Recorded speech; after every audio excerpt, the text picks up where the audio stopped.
இந்த மாதிரி படம் விஜய் எல்லாம் பண்ணானா விஜய் ஃபேன்ஸ கையில பிடிக்க முடியாது. இது வந்துட்டு ஹாலிவுட் பிலிம் ரேஞ்சுக்கு நாங்க வந்துட்டு நேஷனலை தாண்டி இன்டர்நேஷனலுக்கு போயாச்சு. சூப்பரா இருக்குது. ரொம்ப எக்ஸலண்டா பண்ணிருக்காங்க படம் மொத்தம். லைட்டிங் அவ்வளவு சூப்பரா இருக்கு. பேக்ரவுண்ட் பிஜிஎம் சூப்பரா இருக்குது. பல படத்துல டம்மு டம்மு இல்லாத இந்த படத்துக்கு எங்கெங்க கொடுக்கணுமோ அந்த மாதிரி இடத்துல இருக்குது.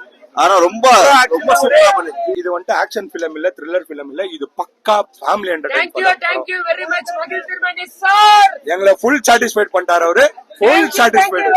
Full satisfied. இன்னொரு படம் கூட மகிழ் திருமணி எடுத்தோம். வேற மாதிரி சார். ஒரு கேரளா வேற மாதிரி படாது. செம்ம வேற மாதிரி சார். அனிருத் பிஜிஎம் பயங்கரமா இருக்கு சார். சார் திரும்ப போவேன் நானு. திரும்ப போவேன் சார். இப்ப நெக்ஸ்ட் டிக்கெட் எடுத்து வச்சுனா திரும்ப போறோம். நான்ப்பா காதல் மன்னனை பத்தி போய் என்கிட்ட கேட்கலாமா?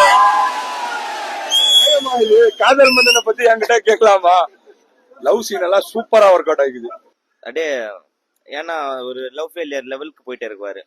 அவர் எதுக்கு ஆச்சு ஏதாச்சுன்னு சொல்லிட்டு ரொம்ப தவமா தவிக்குவாரு. ஆனா ஓகே சார், வேற லெவல்ல நடிச்சு விட்டாரு. லவ் ஸ்டோரி எல்லாம் வேற லெவல் சார். அது படத்தை மொக்க பண்ணானா பண்ணுவாங்க. இந்த ப்ளூ சட்டை அவன் ஆகலாம் இல்லையா, அவனுங்க மாதிரி பேசுவாங்க. எதுவும் பண்ண முடியாது. அஜித் தான்.